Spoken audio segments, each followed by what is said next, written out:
Hello everybody, welcome, it's me John and I'm back here for a brand new Transformers review. Today's review is, of course, I'm going to be reviewing SS-86 Snarl. And here he is. Here is Snarl in his Stegosaurus mode, alt mode. And he looks pretty nice actually in this mode.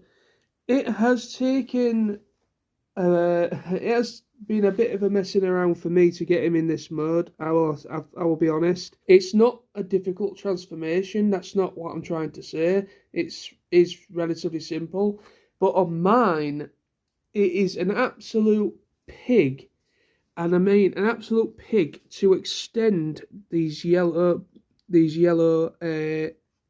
little legs here for this mode.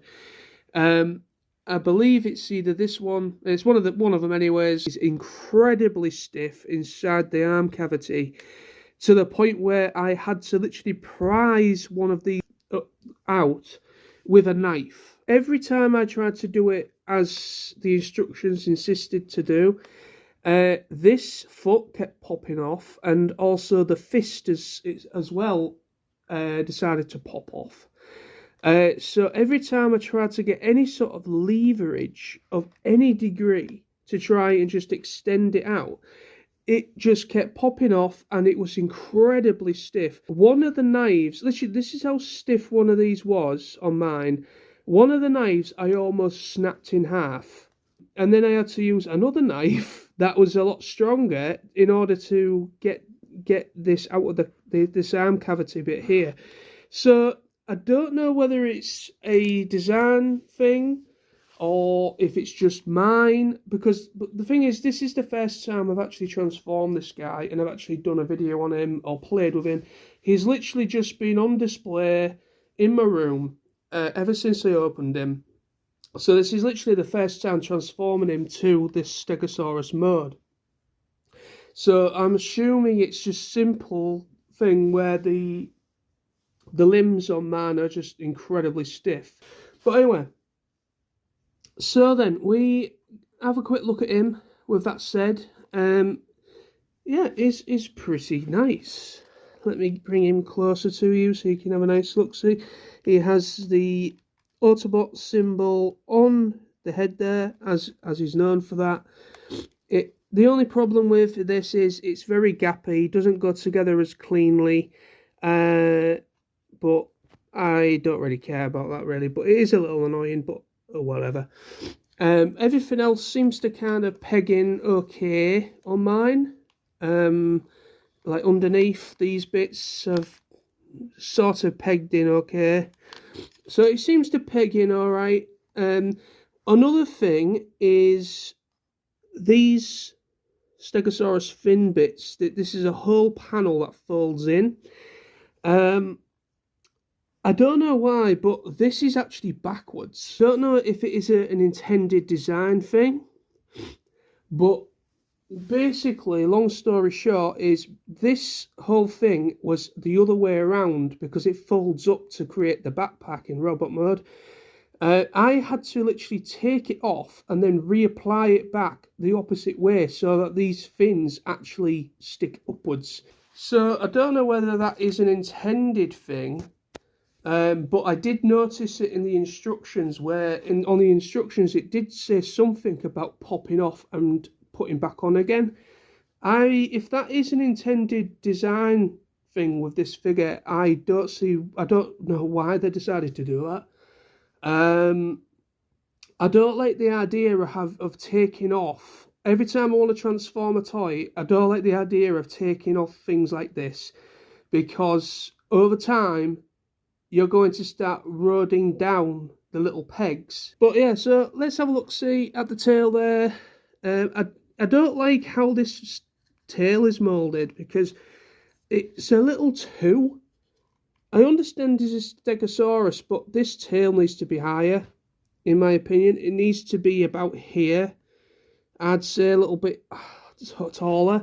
It's just, I think it's a bit too...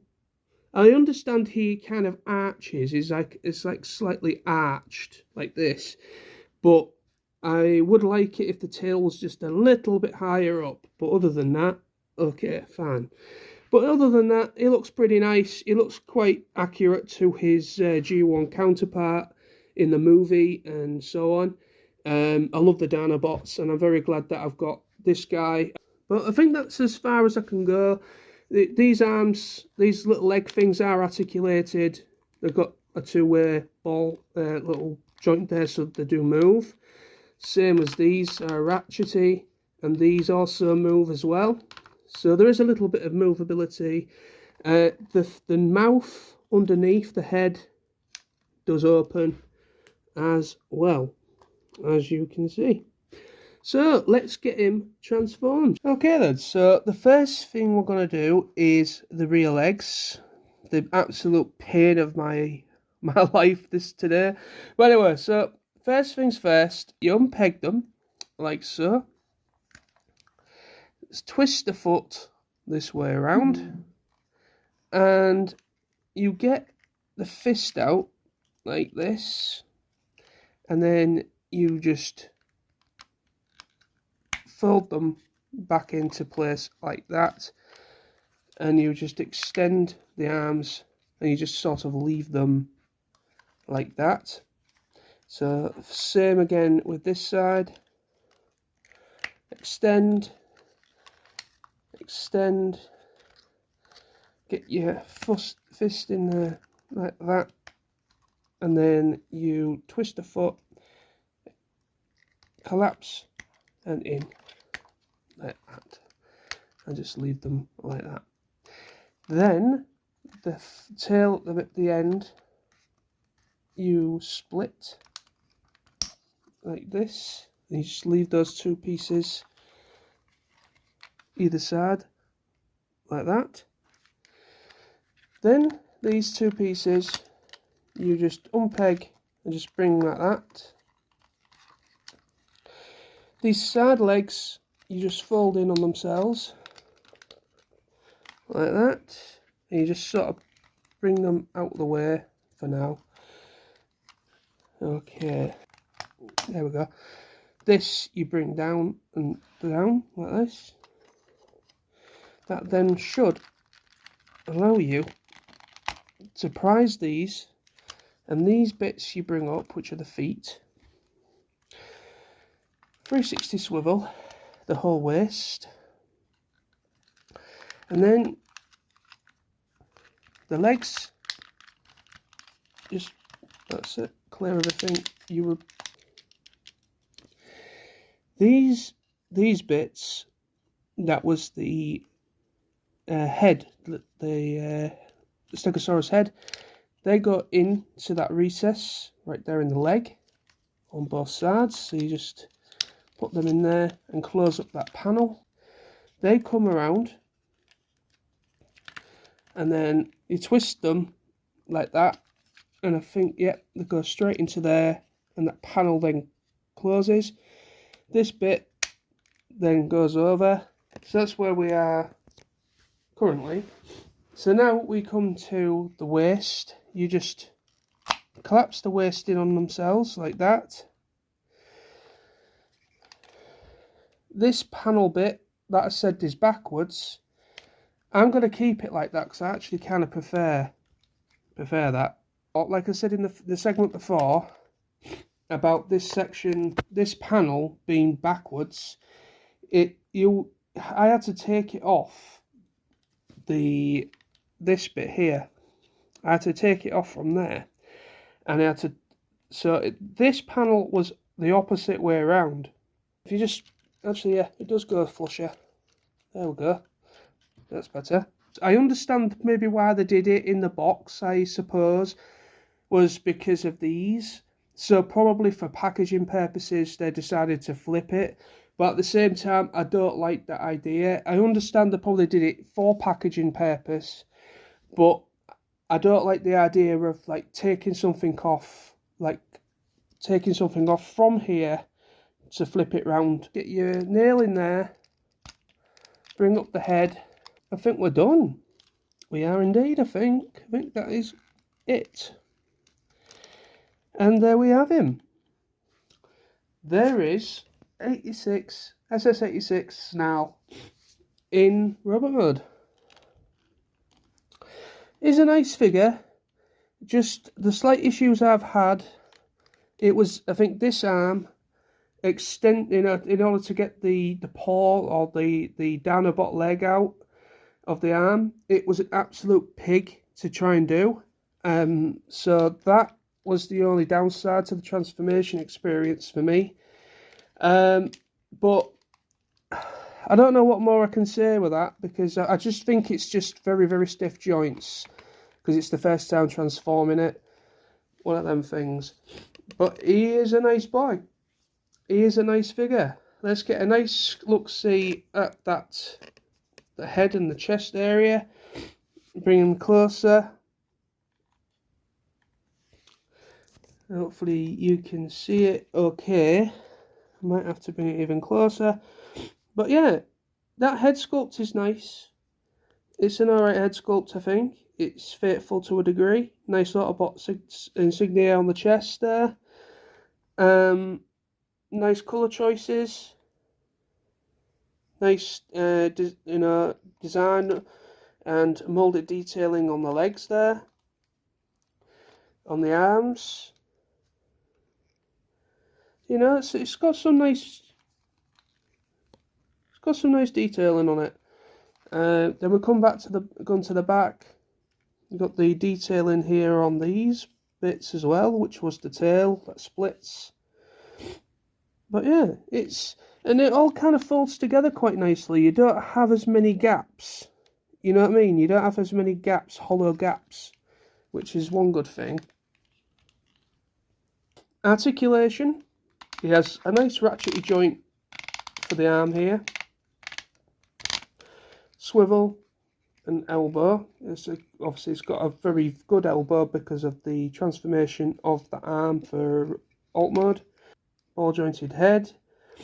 360 swivel of the waist for a transformation as well. It has a bit of a ratchety of the hip joint and a ratchety knee joint. And it also has, it has a foot pivot as well. So foot pivots. But yeah, it has a nice range of articulation.